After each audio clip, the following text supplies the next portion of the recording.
I just don't know what we're gonna do. It's winter. It's 5 degrees outside. We've filmed several times in my house. How do we keep these fresh? I have no clue. I mean, I would say we could have gone outside today, but this weather's fucking wild, man. Dude, we need to start throwing some ideas. We've done several riff challenges in my living room. I believe it was like 3 of them already. Just 3 of them. What are we gonna do? Bathroom. No, we saved that for OnlyFans. Oh, god damn it. I got an idea, Mike. Kitchen! Great.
It's a beautiful day outside, but not as beautiful as me. Yeah. Hello, 911. Hello, 911. There's a handsome man. There's a handsome man in my house. Oh wait, never mind. Cancel that. It's just me. God damn it. Yeah, man, mama. I'm pretty. Whoa, mama. Whoa, mama. Dude, I remember the Scooby-Doo episode of that. Do you remember the Johnny Bravo Scooby-Doo episode? I remember that. And dude, something that imprinted in my mind so much about that was during that episode, they're like, all right, let's split up. Velma's like, me, Velma, and Johnny will go this way, and you guys go that way. And then Fred was like, Daphne. He made like eyes and then the music. And he's like, oh, never mind. Me and Fred will go this way. You guys go over there. And I was like, as a kid, I was like, wait, what does that mean? Now I'm like, oh no. Zoinks. Like Zoink Scoob. Whoa, mama. He's putting his finger in your butt. Oh, man. How are you? Well, you know what? I'll start off with me. Hold on. Let me start off the intro, guys. Yeah. Let me start it off. Welcome back to another exciting episode of Shreddy Bois. Woo! With your host, Mike, and everyone's favorite pendejo, Brian. The pendejo who makes... The pendejo who makes a beast out of himself and took the pain of being a man.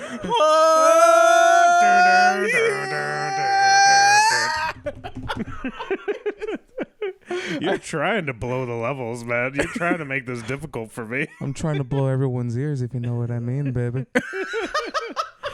Oh, that's my Valentine from me to you. You know who you are. Oh my God. Should I still be in the room? Yes, sir. The more the merrier. Jump in. The water's fine. Oh. That was my Meat Canyon priest, like, oh yeah, the water's fine. The water's fine. Yeah. All right, well, Valentine's Day episode. Decided to start up with a yeah, for continuity purposes. Continuity, thank you. Continuity. Thank you for watching purposes. that episode. If you guys watched it, if not, you're dead to me. Go to hell. Yeah, well, if you didn't, I'm gonna cry. Cry a lot harder over the fact that I still never had a Valentine. Yeah, much more than that. Don't worry, I'll be your Valentine, Brian. You're married, Mike. We could still be You are married. Browantines. You are. Oh, I don't live in Berwyn, but you're married. Stop doxing yourself. Well, So what's going on with you, buddy? Oh, not much. Not You know, much? just yeah. No, I mean, not really much. I think yeah. No, I haven't really been doing anything. It's wild. You've been working out, getting fucking swole. Do it. I don't think I'm there yet for me to do that those type of poses, but okay, you do you, dog. No, I mean, well, we did go to a show last month. Yes, we did. A couple days before we released that episode, New Year. Oh yeah, It was a good episode. yeah, fun You should episode. watch it if you haven't watched it. Oh, and then there was that duet I did with Sunfire TV. That was fun. Pretty cool. Yeah, no, that was pretty dope. You know, I never thought it would break over 5K views actually. So when I posted that video initially, I was gonna say, roll, just explain the whole situation. okay, so the whole situation is I was just on TikTok scrolling, like, Yeah. you know, and then I just happened to see a video of this girl like playing Rain and Blood, and then doing her impression of Toad and singing the riffs. And it's so spot on. So I was like, you know what? I'm grabbing my guitar. I was very sleep deprived that day. And I was inspired to get out of bed and make a fucking video. I just make a duet with that. So I was like, all right, fuck it. I'm gonna post this on Instagram on the Shreddy Bois page, and I moved the mic. Anyways. Yeah, it's okay. So I was like, all right, I'm gonna post it. A couple people liked it. I went back to sleep because that day I was running on 2 hours of sleep, I think. So then I wake up Monday morning to Mike saying, "Hey dude, look at the page." And I was just like, what is he talking about? Oh my goodness. Yeah, and at the time the video blew over No. when it broke over 1K at the time, and then I noticed that she also commented on it, and I was like, Yeah. and she shared it on her story, and I was like, Yeah, dude. And then Holy shit. I think what was the absolute total? It was like 5,600, something like that. Views. 5,690 80 something somewhere. No, somewhere around there. But So that was pretty surprising. yeah, that was. I've never had a reel or a TikTok go over 5K. Blow up like that. Yeah. I only had one that went about 4,666 views. So that's the goal now, guys. But now we're gonna stop doing the show and trying to be viral. On Exactly. Instagram. So TikTok. spam the crap out of our clips to all your friends. Yeah. Nah, but it really means a lot to us, though. The fact that because I mean, aside from her sharing it, I saw a lot of my friends sharing it as well. So hey, shout out to all of you guys. You guys deserve it. We love y'all. Y'all are the true heroes. Yeah, y'all are the true Shreddy Bois. You guys first, firemen second, doctors third. You're at the top. Notice how we heroes. didn't talk about policemen because ACAB. But anyways, They're all the way at the bottom, Brian. them no good bastards. The no good bastards. Yeah, but other than that, I mean, I think that's about it. You know, yeah. What about you, Mike? What have you been up to? Tell us your whole life story. I have just been working, and since the last time we saw each other. Well, no, we can talk about that. At this point, when this releases, this will have already passed. We have released the first episode of What's in Your Bag. Ooh, Yeah. swiggity swag. What's in the bag? Egg boys. You dare mock the son of a shepherd? Run. Anyways, why don't you describe them what the Dorks. whole thing's about? Yeah. Okay, so what's in your bag? If you haven't seen it, stop this video. No, you could continue watching. No, this video. watch it after the Yeah. video. Don't listen to him. Stop the video. Watch. What the fuck you talking about? We need all of the views we can get, Mike. Yeah, Mike. After you're done watching this, go. It's called Schwiggity Swag. What's in your bag? Don't sue us. I said Schwiggity Swag first. Swiggity swag. Okay. Right. It's a totally original idea, not stolen from anybody. Where basically we go to a restaurant, sometimes local, sometimes not, and we show you what would our order be at that, and you get to see more of our stupid hijinks. Exactly. We you get to see me struggling to talk. No pun intended, but that's gonna be in the video. Yeah, that's part of it. Yeah, we throw some very special facts about each other. Fun facts. Fun facts. There you go. So if you haven't seen it, go back. That's a new thing that we're going to be Don't doing. go back. No. Wait till the end. Sorry, I'm joking. I meant, yes, finish this episode. Please finish it. Please, I'm going to whoop him right after this. And then go back in time and watch him again so that we get another view count. Exactly. Yeah, I guess that's it. I've just been editing that. We've had a couple some stuff backlogged that I've just been editing, and that's really it. I've been just playing some games here and there, but I've just been busy. I went to one show. I went to Anthrax, Exodus, and the Zakk Wylde Experience. Zakk Wylde Experience. Yeah. Black Label Society. It's not really Black Label Society. It's Zakk Wylde just pounding off. So long, I'm waiting here for you. God damn it. That's the one song I know from them because of Guitar Hero World Tour actually Stillborn. Dude, I hate him so much. You hate Zakk Wylde. Everybody. All right. Should I go into it? No, go into it. All right, everybody. This is why I hate Zakk Wylde. He represents every metalhead that I hate. Everybody who loves this man is the same type of metalhead who just absolutely loves Pantera no matter the racism. Just every single stereotype you have about a metalhead. Imagine if you took that and you mixed it with an old notebook that you found in your desk from 5th grade where you write that stupid S symbol and you're like, I'm going to design all these cool looking guitars, and you have like, I don't know, maybe you wrote Slayer a bunch of times in it. And you take that notebook and you throw it in the same cauldron as the stereotypical metalhead, and in comes Zakk Wylde. With a little chemical X, Zakk Wylde comes out of the cauldron. So the whole, I'm assuming, the reason why you talked about Pantera is because how the fact that Zakk Wylde was reprimanding Phil for doing the infamous, infamous salute. Yeah. You know what I'm talking about? Yeah. He reprimanded him. He was basically saying how ashamed he was of him, and now look where he's at. He's playing with fucking Phil on stage. Yep. And that's not like let's take that out of the equation, right? Right. The man is in. I love Ozzy. I love him. I love him so much. So do I. And when he plays songs and he does solos written by Randy Rhoads or Jakey Lee and all these phenomenal players, and he just butchers it. He doesn't butcher it. He just puts his fucking crazy pitch harmonics. Yeah. He Zakk Wyldes it up, as I like to say. He wilds it up, and it's insanely annoying to me. And then all right, so that's a little taste of why I hate him.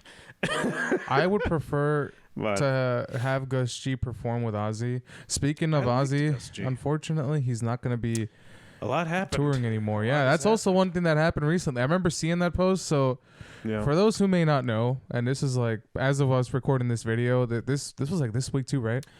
Ozzy is no longer physically capable. Dunzo. Yeah, he just can't tour because of his obviously he's old. Very old. Yeah. It's crazy. Like, I mean, obviously this day was coming. Well, either he was going to say, I can't do this anymore because I can't physically do it anymore, or he dies. But it can't be the second one, man. He needs to enjoy himself. Yeah, he needs to enjoy himself. And honestly, seeing that makes me feel very glad that I got to see him at Chicago Open Air for free. For free. I'm going to throw that out there. I got to see him for free. I saw Ozzy and Slayer for free. And I was also in the pit area without wearing the bracelet you have to pay for. Jesus, dude. Well, so long story short, I went to go see Anthrax, Exodus, and the Zakk Wylde Wank-Off Experience. And, Way to segue from that. Yeah, I saw Exodus. Amazing. I had never seen them before. That was my first time. Them either. They were incredible. And it's good to see Gary Holt still kicking and just full of life and all that. Aside from you saying, rest in peace, Gary Holt, at that one Vicious Attack show. Yeah. That was the joke. Anyways. And then, Black Label Society went up there, and is funny because there's a band that plays with Zakk Wylde. No one would ever know because Zakk Wylde creates this goddamn platform that he stands on, right? And where he just goes up and just does his stupid solo thing in his kilt. He wears a kilt on stage. Yeah, a lot. I know that. Yeah, it's When doesn't he? Whatever. But and then Anthrax. Anthrax went up, and it was their 40th year anniversary tour. So they were playing a song or two basically off of every single album.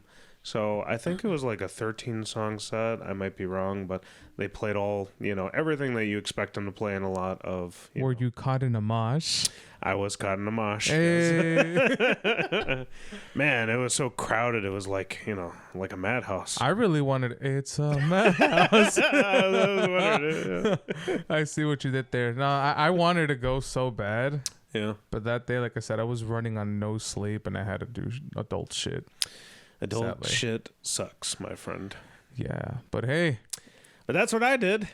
Yeah, I mean, that's what I wanted to do, but it's okay. I have a couple of concerts in April that I'm going to. I'm going to Vader in April, which is pretty cool. I'm going to see Morbid Angel and Revocation in April. Yeah, that's my sister's bridal shower or something. Yeah, I know. I'm so upset. I'm actually upset that because there was another tour in March with Vulvodynia. Okay, I saw they canceled it. I was looking forward to it. Yeah, Why? because I think the front man from the band To the Grave had a drop because he needed surgery in Australia or something. Emergency surgery, and then another band couldn't make it, so they only had 2. It was like 5 bands in total, but I think it ended up being 3. But the label's like, you know what? Why don't we just cancel this? And I'm like, dude, I hate when they do that. I remember Vicious Attack was on probably the biggest bill we would have ever been on. The bill was Epica, Battlecross, Children of Bodom, and Eluvidi, I believe. Eluvidi? Eluvidi. Eluvidi. I know that band. That was the bill, and Vicious Attack was going to go first for that. And they got canceled? Eluvidi canceled it. And no, my mistake. It wasn't Eluvidi. My mistake. It was Machine Head. Machine Head was headlining. So it was Battlecross, Epica, Children of Bodom, and then Machine Head. And Machine Head had to cancel because they were behind on their latest stupid album that was not that good. You want to talk about grudges? It's not just Zakk Wylde I have a grudge against, but they canceled, and then there was a slight moment where they were like, maybe we'll just tour the 3 of us. And then sure enough, Children of Bodom was like, nah, we could work on stuff too. Because they split up as well. Yeah, I know. That was way before that. But Children of Bodom did split up at some point. Yes, they did. But yeah, wait. What year was this? This was way before that. This was way before that. Yeah. So they were like, nah. I'm gonna do Alexi. Nah, actually, we could probably also use the time to write. Rest in peace, Alexi Leo. And then they ended up writing Halo of Blood. That's how long ago this was. A decade ago. Holy shit. Yeah. I don't think it was a decade. All right. Well, no, at me. This was 2013. When that comes out. That came out sometime in June or May. I know this because I was looking forward to that album along with Everblack by the Black Dahlia Murder. Okay, so maybe I'm wrong. Maybe it was the album after Halo of Blood. But regardless, that would have been the best show of my life. Yeah, obviously. And it didn't happen, so it is what it is. I don't even remember what we were talking about, Brian. Why did we go down this avenue? You were talking about Anthrax. No, no. Hold on, no. I talked about Vulvodynia canceling their tour, and I was already finished with that. It's like I was looking forward to go. Then you brought up that. Yeah. So I was like, what? No, we were talking about canceled shows that never happened. Yeah, canceled shows that never happened. And that's one that's not gonna happen. Yeah. Sadness. Yeah, I mean, I've been wanting to see that band for the longest. They're from South Africa. Africa. Yeah, they're brutal. They brutal. Waka waka hey hey. Shut the fuck up, Michael. You saw what I did there? Yeah. All right. Okay. We should just get to show and tell. Show and tell.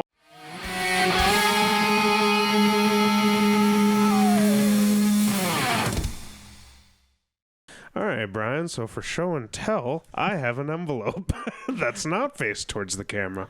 We totally did not have to do a second take of this because I accidentally showed the envelope to the camera. Now I can't tell people to pause it. Yeah. So in this envelope are these really cool things. So I recently came into contact with a company called Hazy Covers. Hazy, Hay, capital Z-E-E, covers.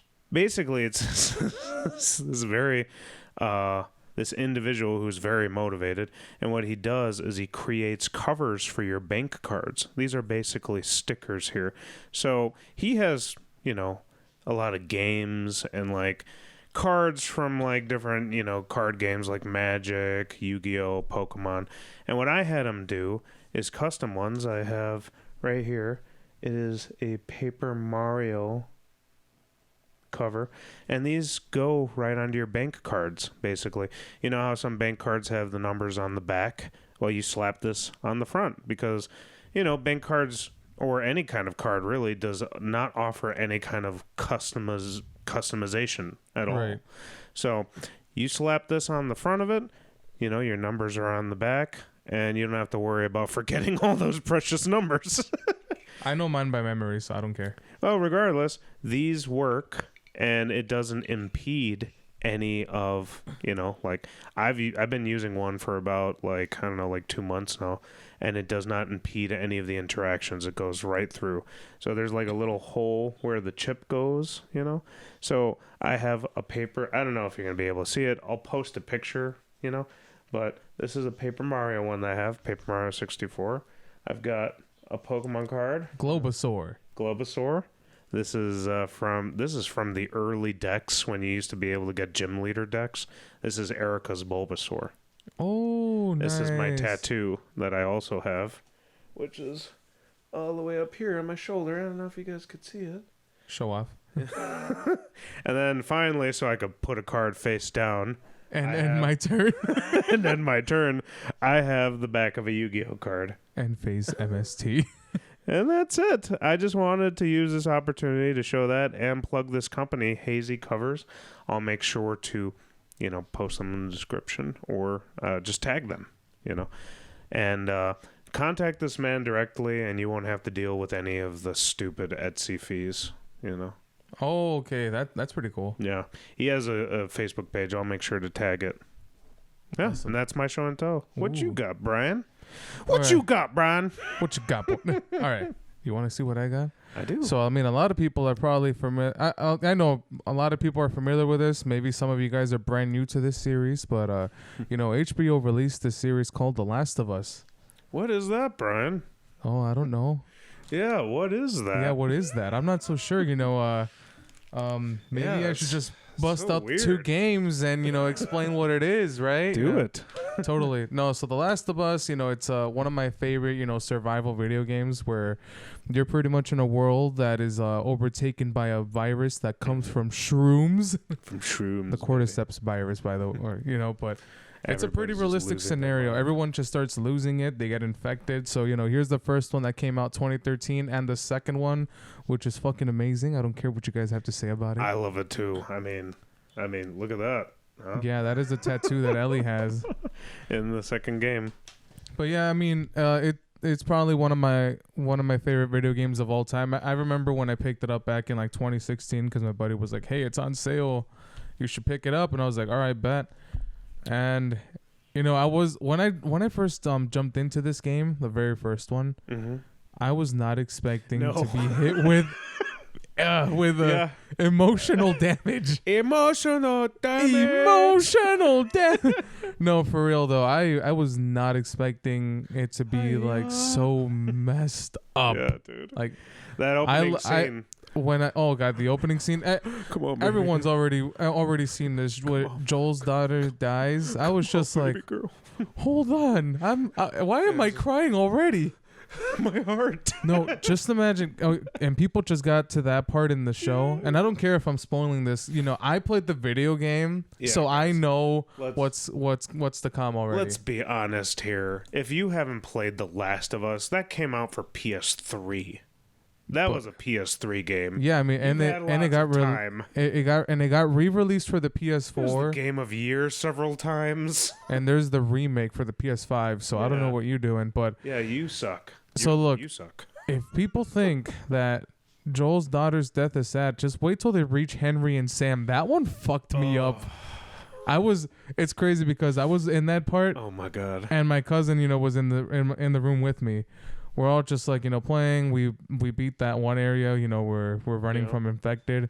And then you see Sam on the ground with an infected, and he's like, "You good?" "Yeah, I'm good." It rolls around. Yeah. It rolls around, and then, him and Ellie are talking. Ellie gives him the toy that he wanted.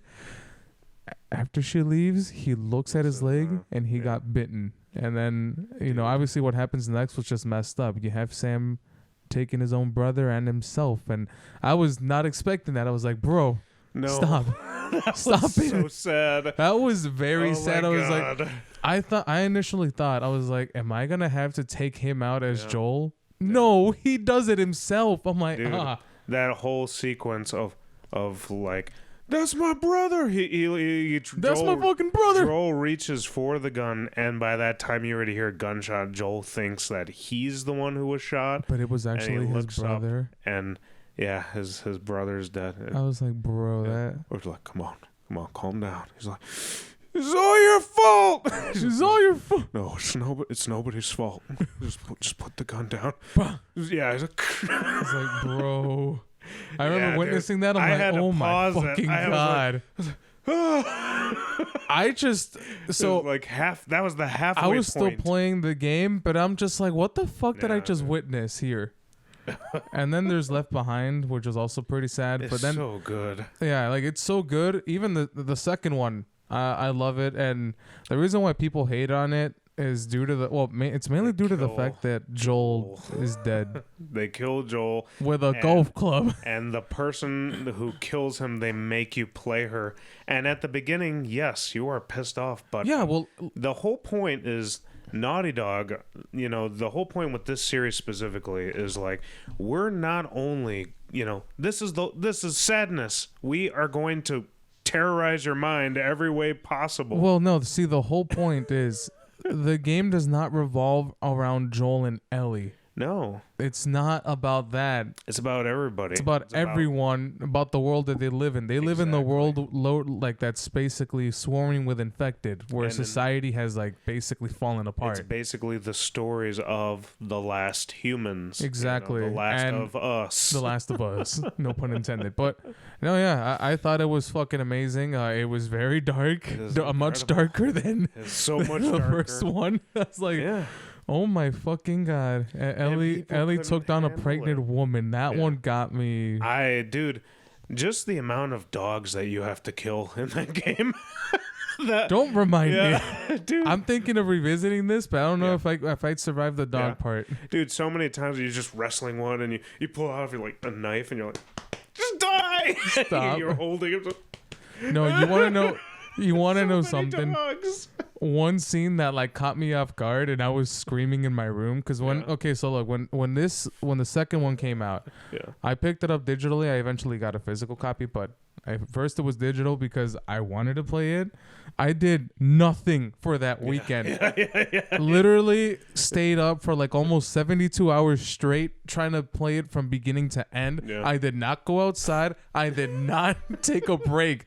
I didn't touch grass for like almost 3 days just trying to beat this game before I see any spoilers. All right. But when I finished it, I was even more depressed than pooing in buckets. I was pooing in, no, I wasn't pooing in buckets. I paused it, to go take a shit. But I never went outside. I never stepped outside. I never turned off my PS4 at the time, but let me tell you my experience, Brian. This came out Last of Us 2 came out during the pandemic. Well, why did you think I took advantage of not going outside? I was already freaking out. I think everyone was freaking out at the beginning because nobody knew what was happening. Nobody knew, the extent of the virus and, what was going to happen. So this game came out in correlation to a different game. Do you know what game I'm about to talk about, Brian? Which one? Animal Crossing New Horizons. So I bought that. Sims for the furries, huh? I bought that, and I bought The Last of Us together.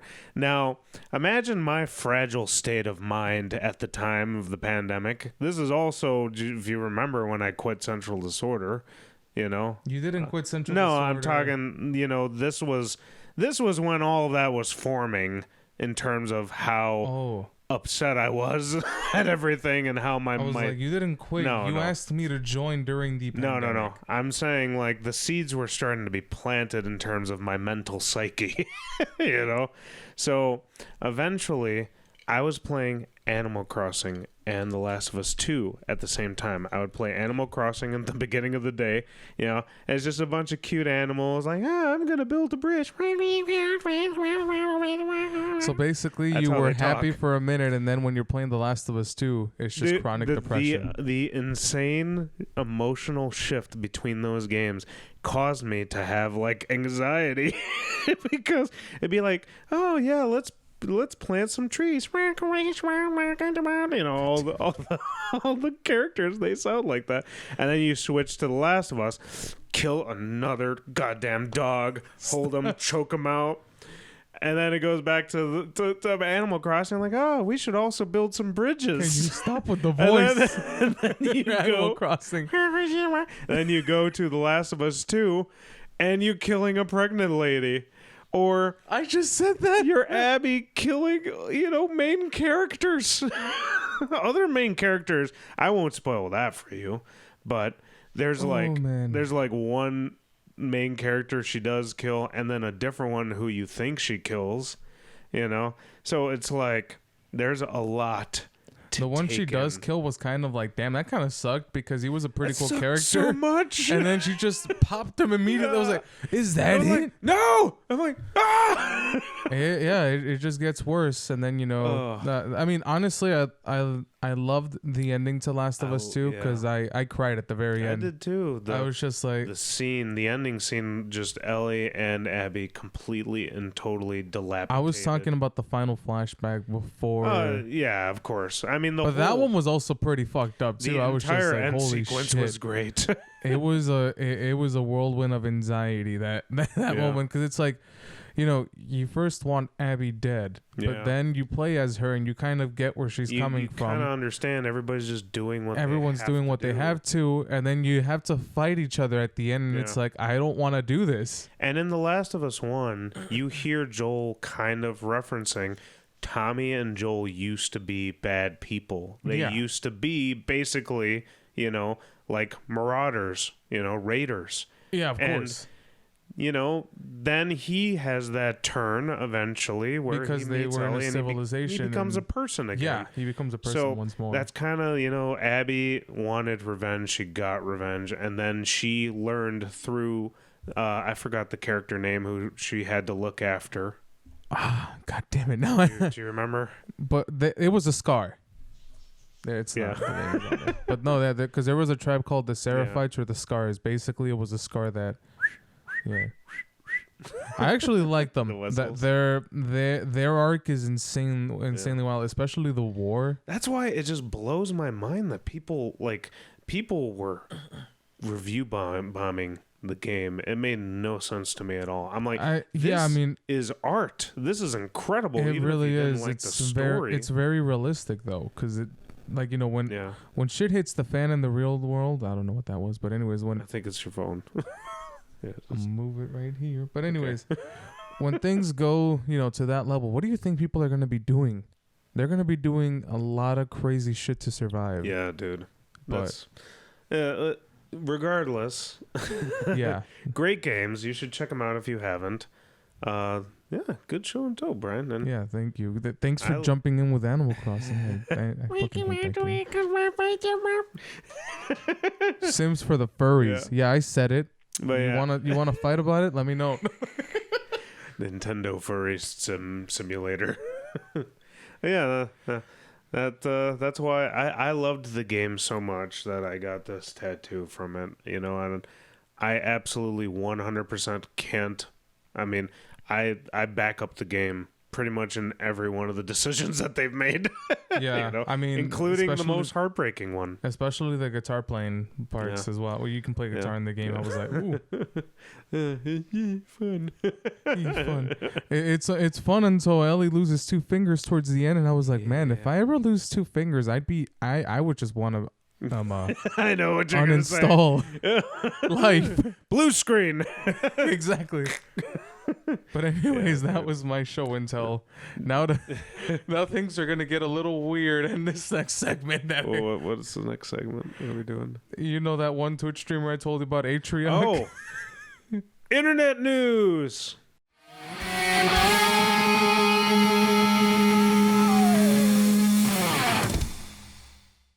This is hilarious because this actually happened like sometime this week, as of the time we were recording the video. This one Twitch streamer by the name of Atriarch, who's also best friends, or well, I guess I don't know how their friendship is like now, but his buddy is Ludwig. Okay. So what happened is he was streaming, and in one of the tabs, because I think he had his whole setup on the screen and everything. Well, one of the tabs happened to be some spicy content that he was watching, but it wasn't like no other, spicy content you consume on the internet. Consume on the internet. It was AI porn. You see, this was a surprise to me because it's like you kind of hear about some of that, but I mean, or you can call it deepfakes. Deepfakes, yeah. For those who, I'm pretty sure you guys would know about this, but in case you guys don't, basically what a deepfake is, they would use AI to put anyone's face. They could put your face, they could put mine, Seth Rogen's, whatever, any face you can think of on a person and make it seem like it's you in a video. Who would be the worst person to do that with? I don't know, and I do not want to think about it, Mike. Stop. Pee Wee Herman. But okay, look, the whole point of it is, the reason why this was like fucking wild and I guess hilarious is because he wasn't just looking at like any random person that was face on there. It was people who he's worked with. Yeah, other Twitch streamers like Pokimane.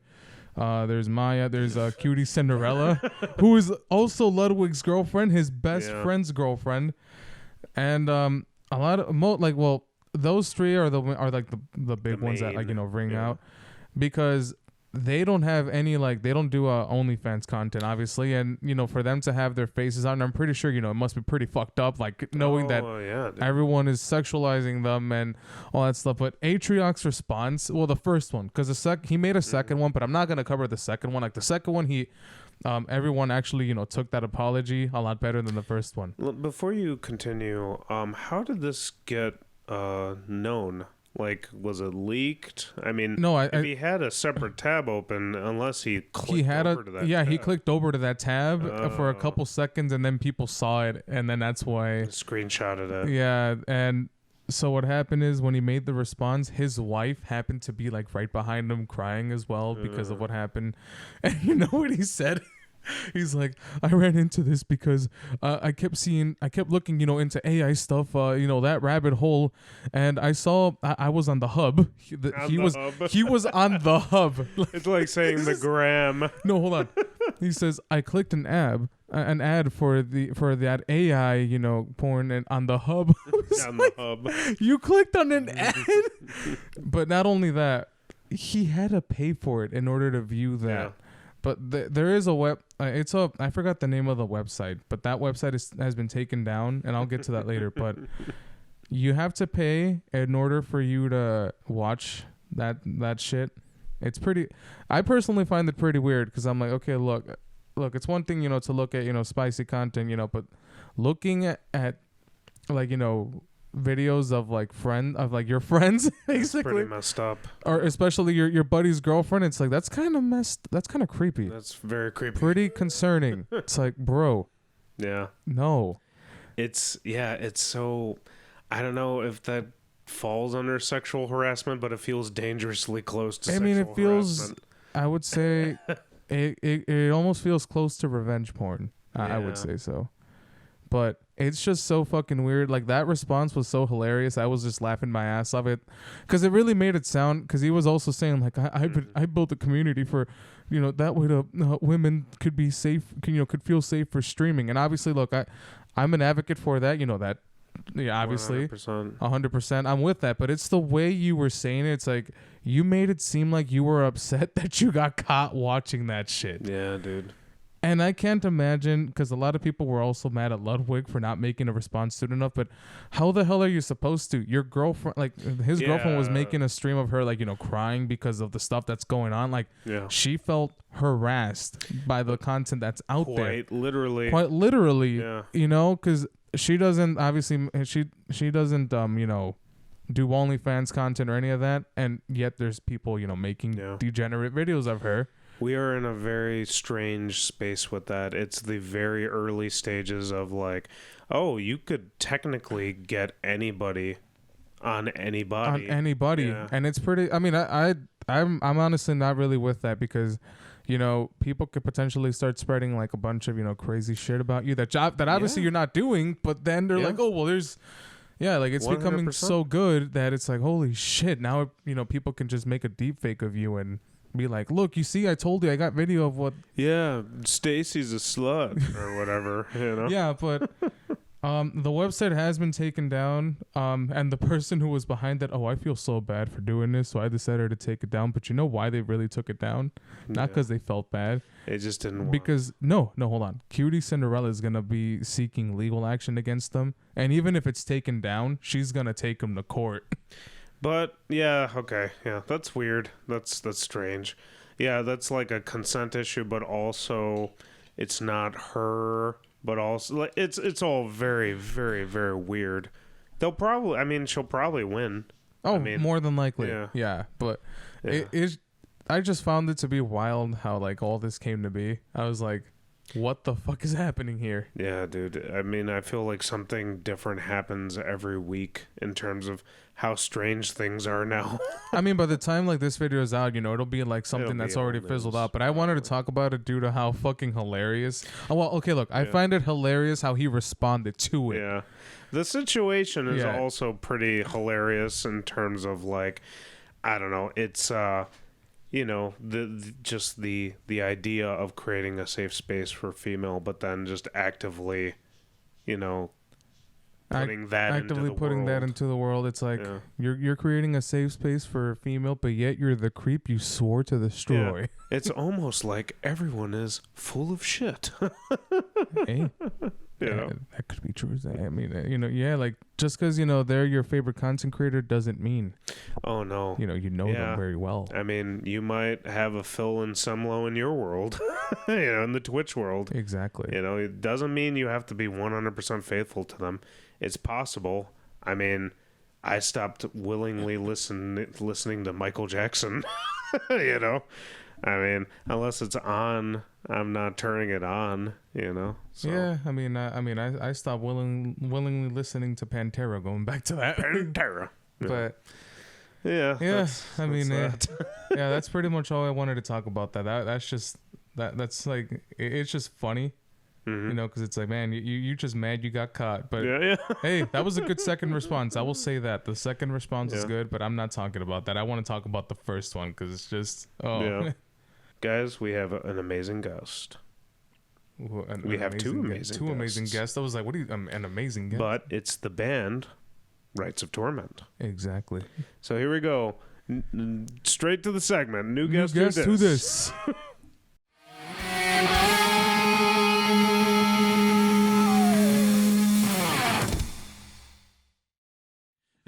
How's it going? Recording. All right. I am talking. I'm talking. Brian, keep talking. I'm talking, and I'm telling Mike to shut the fuck up. All right, you guys talk.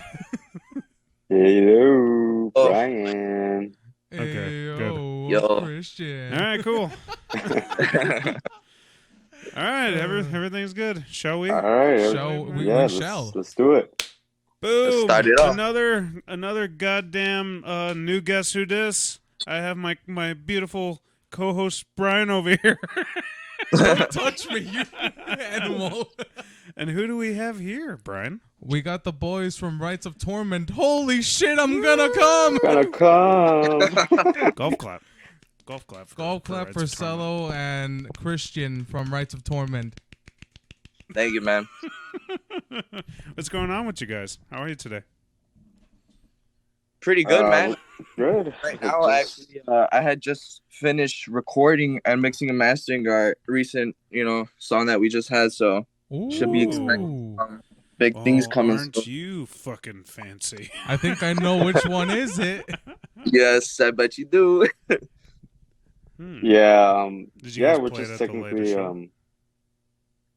We actually won't because so our drummer Enrique had to kind of step out of the show due to like work scheduling, but we do have a fill-in drummer, and it is the vocalist of this hardcore band called Break the Cycle.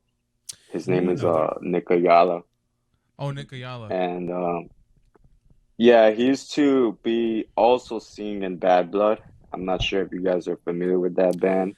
I am. I was also familiar with Bad Blood. They were hot for like a year or two.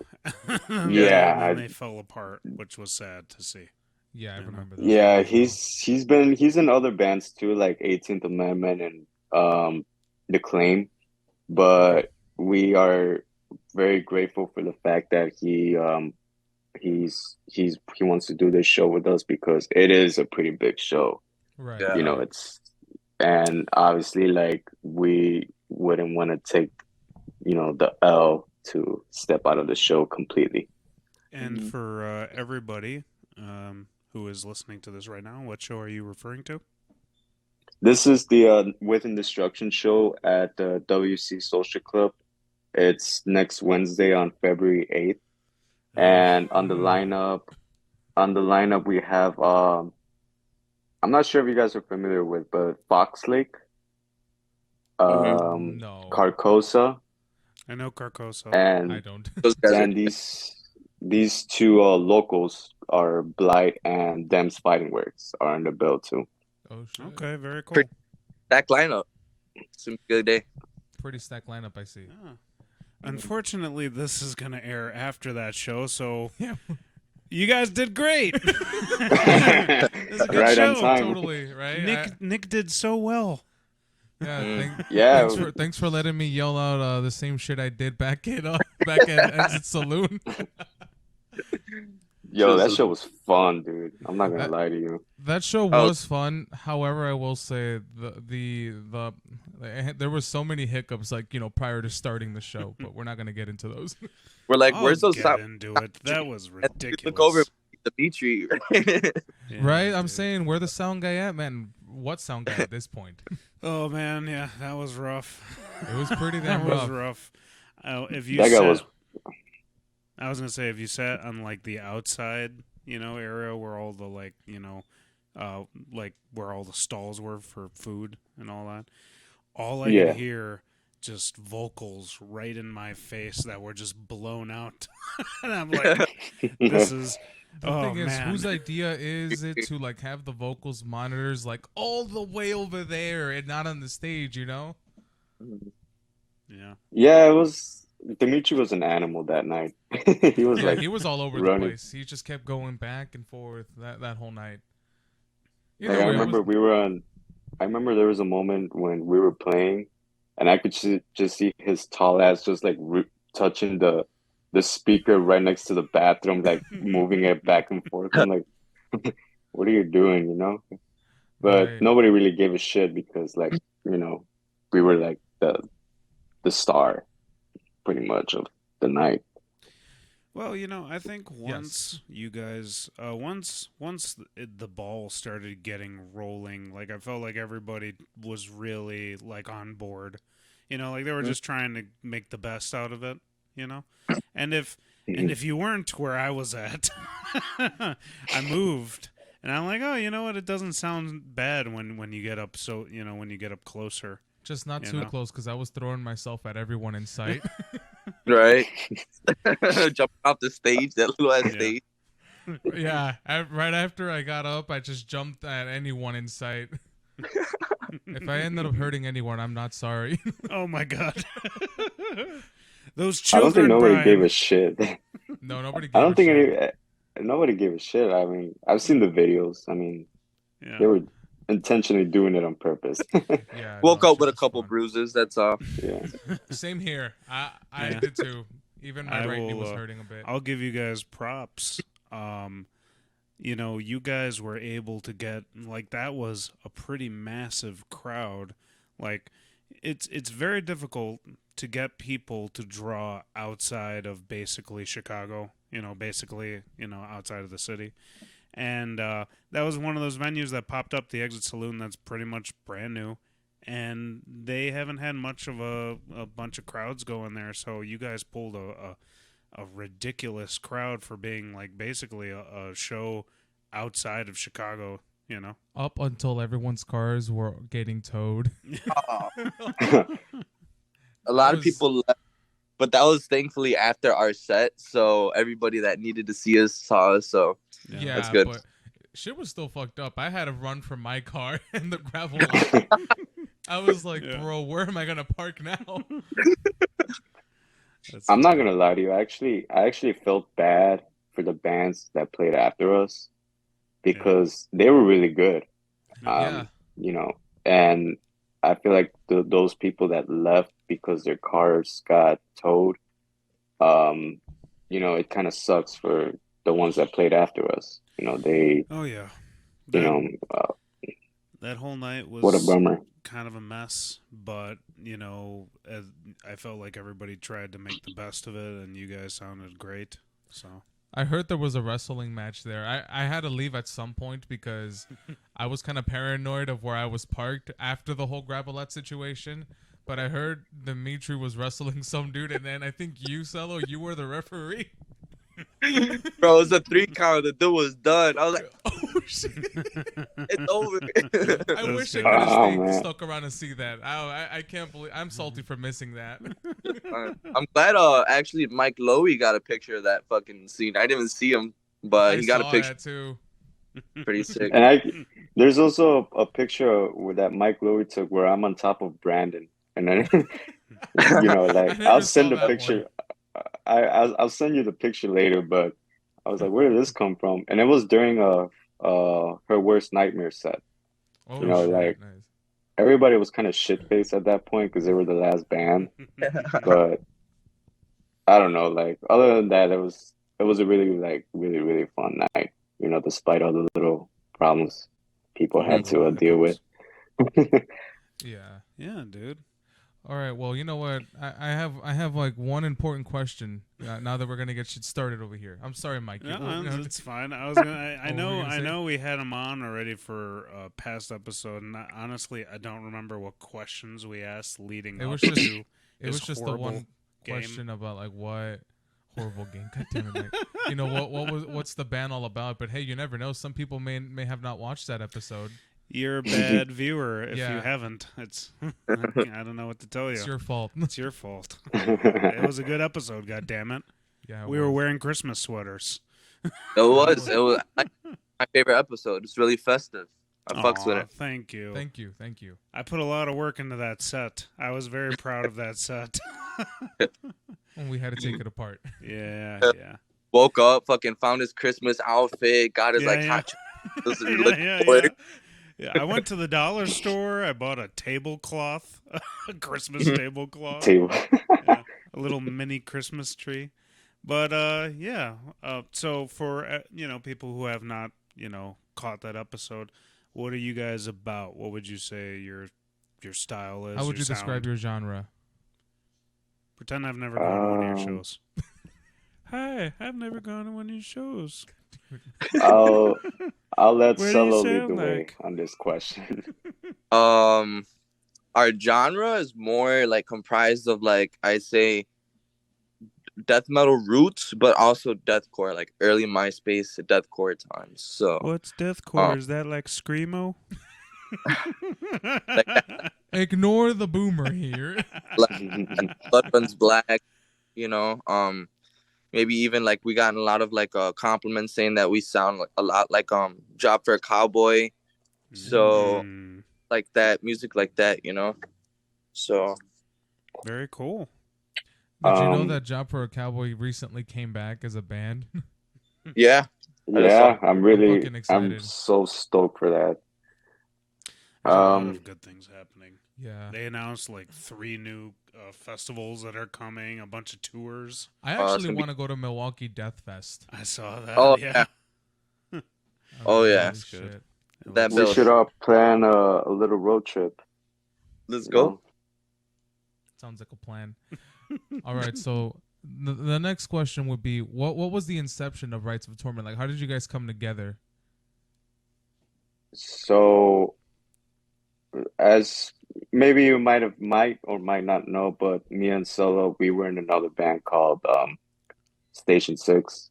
We were more of a just trying to do like a straight up early 2000s style metalcore, like As I Lay Dying, for example. Type shit. So after a few years of being in that band, we just kind of disbanded for I guess creative differences with the rest of the other members that were with us at the time. So then after that, it was just me and him for a good while, and we were just kind of sitting down a couple of times, just kind of thinking like, what do you want to do? Like should we start a new project or call it quits and just move on with our lives, you know? Call it quits and find a real job? No, I'm joking. Yeah. At the time this was during like the pandemic, you know, like mid-pandemic. So I would say like mid 2020, right? You know? Okay. So we were just having discussions like, what should we do? So we just kind of came to the conclusion of like, let's just start something fresh, you know. Let's find new people, even though it's gonna take a while, because it is not, as obviously as you may know, it is not easy to find members, you know, just like that, you know. Dedicated members as well. Yeah, dedication is key when it comes to finding new people. Yeah. Because it's a process, man. Like you gotta first you gotta meet them, and then you gotta get along with them. Yeah. And then you gotta be comfortable around each other, you know. Make sure you're able to work with them, obviously. Then exactly. It's gonna be a disaster. And we had like members that like we try to like talk to and bring in at the moment, especially like drummers and stuff, but like sometimes they just don't work, and that's fine, you know, like on to the next. You don't want to waste time or whatever. We all have like the same mindset here. We all know how a band works. And yeah, like sometimes it just doesn't work out, but you know, I'm glad that we found the members that we have right now and today, and we all get along so good, you know. That's good. We can like fuck around, make any type of joke. It doesn't matter. We all know each other's sense of humor and each other's work ethic, you know, how it goes into the studio or at a simple day like practice, you know. Right. That's all that matters. Definitely. So yeah, technically it took us like almost a good year and a half to get this band together. Oh shit. So this has been like in the works for like a long time. Yeah, really long time. We kept it very, very low key, you know. We didn't want to like just kind of like expose ourselves out there and have people expect music right away from us, you know. Right. Yeah. So but like you said right now, like the guys that we have right now, they're great, you know. They're great people. They're very talented, and we all get along, you know. So I think that's what matters a lot, you know, at the moment. Yeah, and definitely. It's crazy to see how much we've progressed since our first show. Yeah, you know, guys like progressed a whole lot quicker. Especially for like a brand new band. The shows that you guys have been playing have been like very stacked, and you guys literally just get the crowd moving. All right, guys, if you like that, I'd say the first 25 to 30 minutes, I don't know where I cut it off. If you like that, you can find the full interview of our guest Rites of Torment in the description of this post, and we'll also have a separate video. But, we're keeping it, just like I said in the last episode, we're keeping it short so that we could continue to have these fun segments that we always do. Keep a portion and then of that, and then, we'll just do whatever the hell we want. So it just doesn't get crazy here. Yeah, and if you want to watch the interview, just click that link.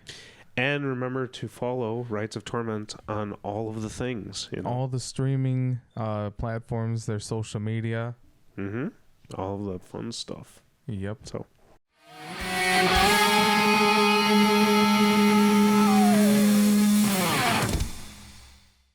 All right, here we go. New segment here. Anime Corner. Brian, what have you been watching that is considered to be anime? Well, what is considered anime these days? That sweet hentai. Okay. I don't want to talk about hentai. Fuck that You shit. cannot be the unhinged. You got to continue being unhinged. Hold up. Just because I'm unhinged don't mean I got to stoop to the low of watching fucking hentai, Mike. All right, well, what have you been watching? You need Jesus. Anyway. Hold on. All right. I have been watching JoJo's Bizarre Adventure. Well, I just finished watching it like a month ago, but hey. Yeah. And we didn't get to talk about it last month. We were supposed to talk about it in the last episode, but fuck it. Might as well just talk about it now. I mean, by now everyone's already watched it, but hey. Yeah. It's our favorite anime. Mm-hmm. Okay. So, obviously, Stone Ocean came out, back in 2021, towards the end, December 1st. Yep. And I remember, Netflix. Netflix. Or Funimation. I don't know. No, Netflix. It came out on Netflix. But I was so excited, when it was first announced, because we were all wondering what the hell is happening with Stone Ocean. Like, are we even gonna get this one or what? Well, you had already read the manga at that point too, right?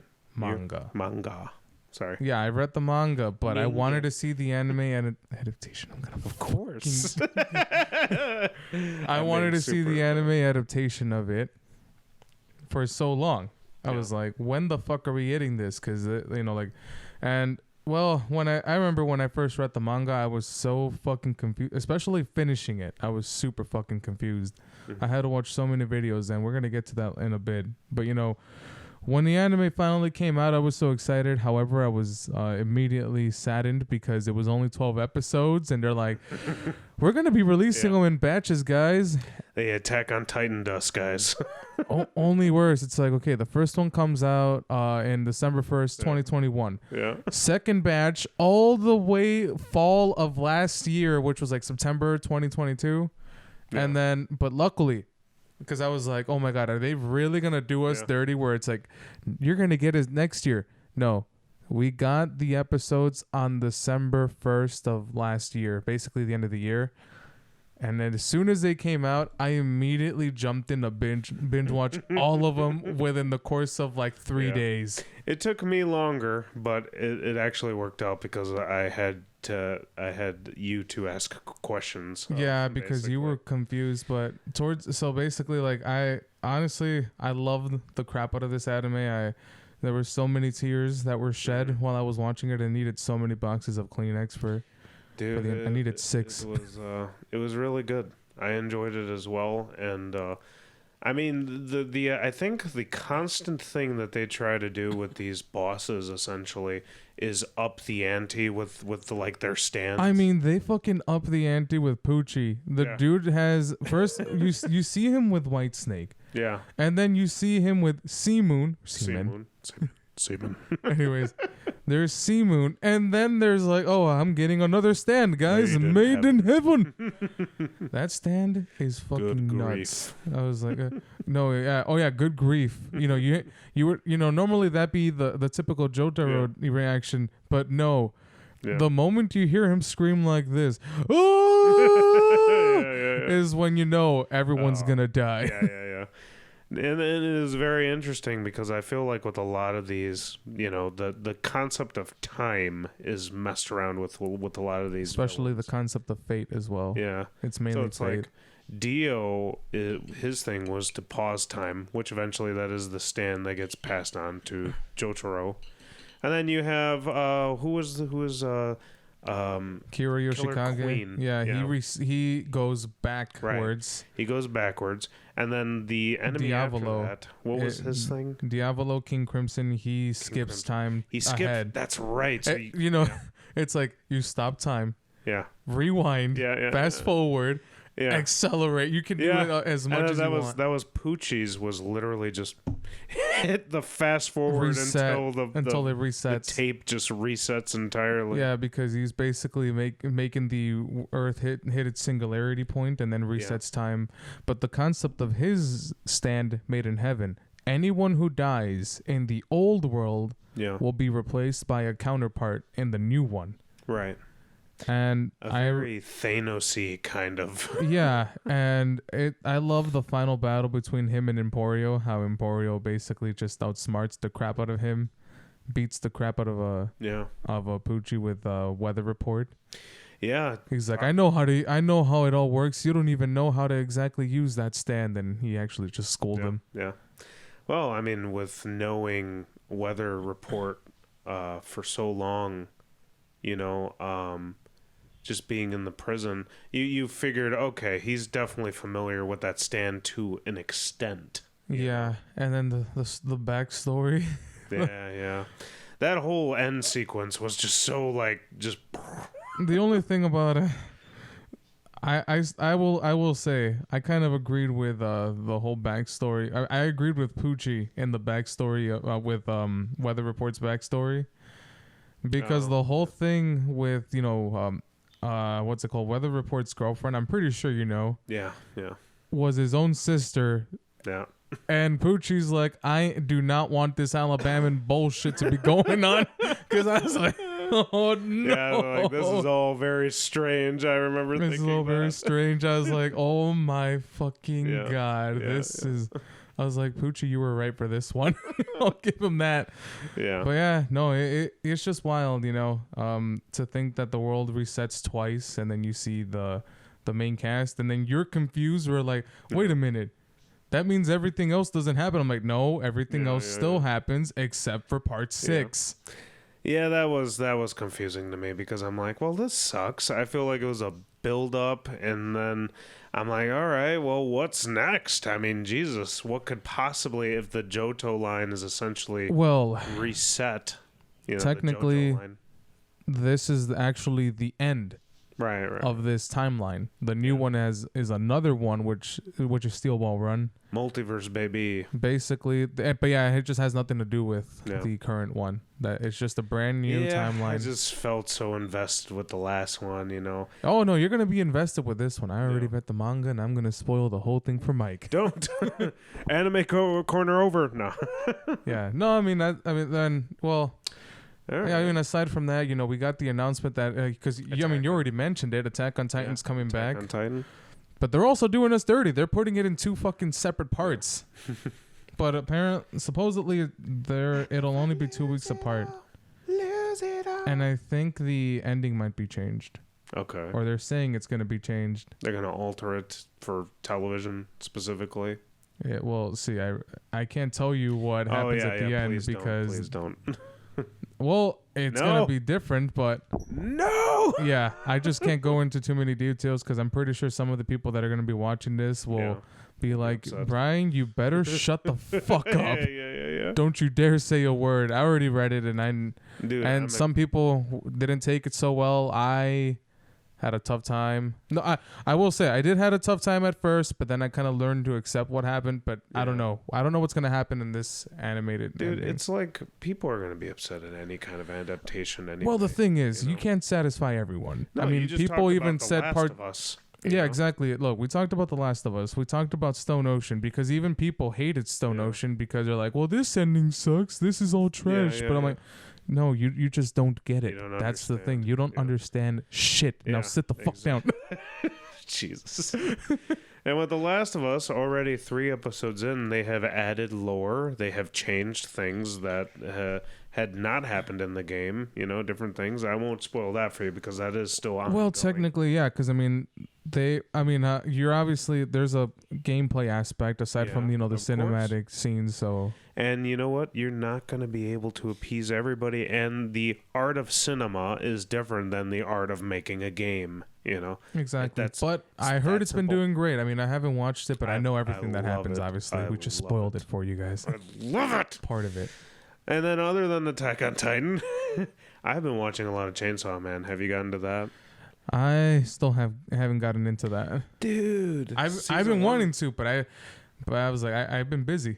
Yeah, well, season 1's done, so that there's not more episodes being added right now. I heard it was very short too. It was very short, yes. That's and strange. There are rumors that eventually there's going to be an announcement for One Punch Man season 3, I believe. I know season 3 is coming up sometime this year. Then there's Demon Slayer for season 3 as well. Demon Slayer.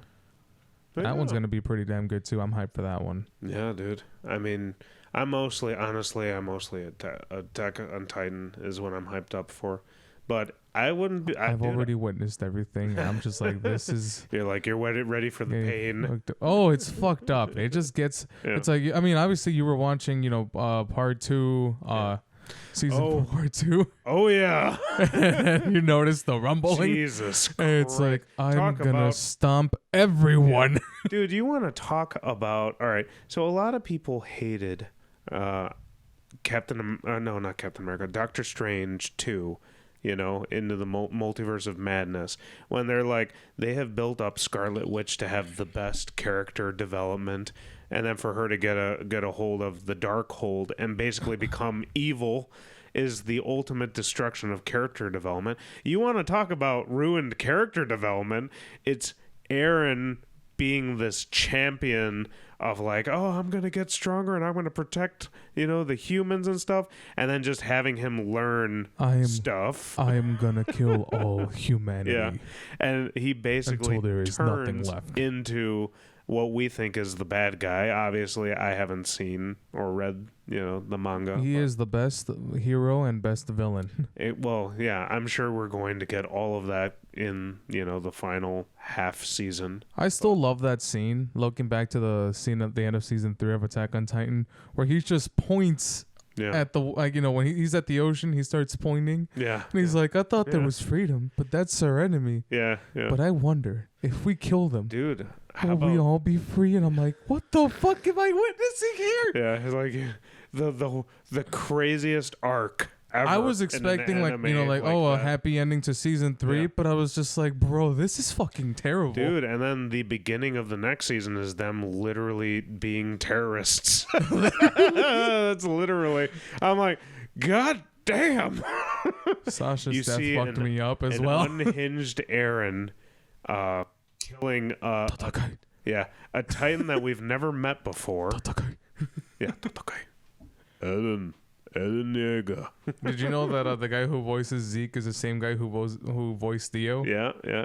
There's a lot of familiar voices in that show. Yeah. But yeah, I'm excited for that, and it's gonna be great. I'm ready to feel. I am not. Even though I read everything, it's like I am not ready to feel at all. All right, well, I think that's a good first anime corner, right? Yeah, that is. Hopefully you guys enjoyed it. You know what? I will end with just simply this. I don't know if it's considered anime. It's probably more on the manga, to be honest. But manga. Sorry. On Netflix right now, there is a series. It's a collection of short stories illustrated by Junji Ito. I don't know if you're familiar with that. He is a horror artist that inspired a lot of different artists, including Meat Canyon. What's the name of this? It's I forgot what the series is called. I'll post it right here, but it's all of his most popular short stories. It should be in the most popular. Like when it comes up on Netflix, you'll notice it. I'll probably start. Junji Ito's. It's like horrors of something, But yeah, it's an adaptation of manga, and it's very good. It's very awesome. It's horror stories, so I'll give it a watch. All right, anime corner done. Alrighty, well, it's that time. It's that time to say farewell for now. Yeah. Anyways, guys.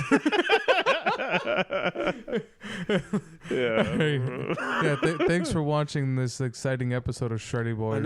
Another successful episode. I mean, Jesus, where's the roof on this thing, Brian? It's right over there. It's right there. Yeah, we just keep churning out these awesome episodes for you people. Yeah, thank you so much for watching it. Don't sound so disappointed. Yeah. Yeah. At this point in time, by the time we release this, Harry Potter Legacy, Shut Hogwarts. the fuck up, you transphobic. How dare you? She's not attached to the game, Brian.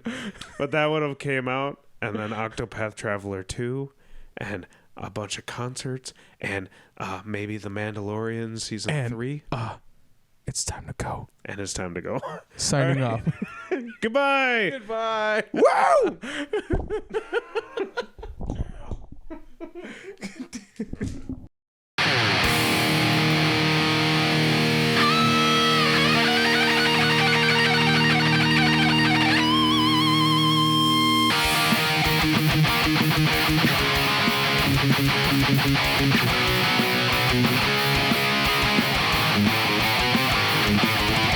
Warriors of time and space, traveling through dimensions, fighting for what's just and what is right. Shreddy Bois, look over there, into the sky. Shreddy Bois, dragons truth and dragons full of light.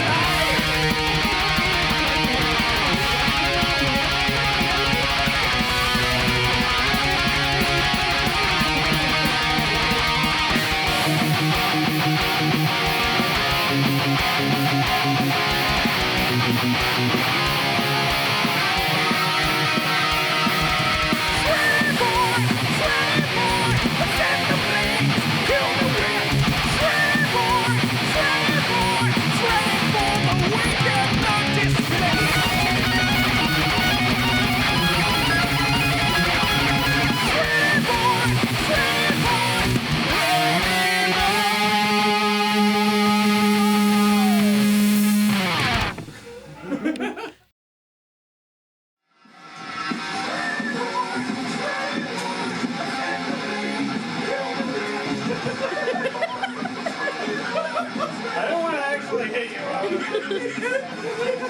just like...